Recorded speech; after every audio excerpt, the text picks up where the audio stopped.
All right, so this week you looked at the theory of development presented by Erickson, the psychosocial stages of development. 8 stages here, and it's important to consider a couple things when we're looking at Erickson's stages of development. The first is that it's always a dichotomy, so we have kind of two ends of the extreme here. On one end we have trust from the very beginning to mistrust on the other end. And an individual can be here on one end of the extreme, they can be on the other end of the extreme, they can be anywhere really in the middle here.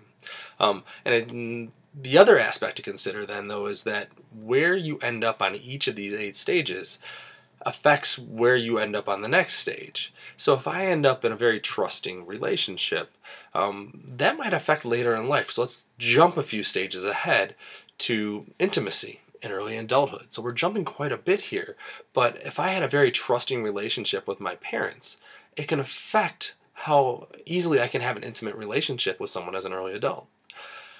If I had a very mistrusting relationship, I may actually be very mistrusting later in life. And that, again, compounds itself over time. So let's take that early adulthood again, too.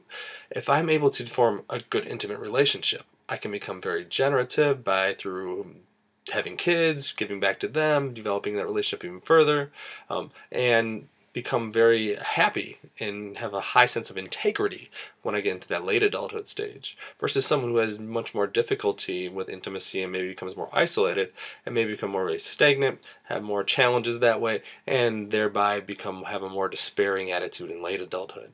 So these things affect each other as you grow.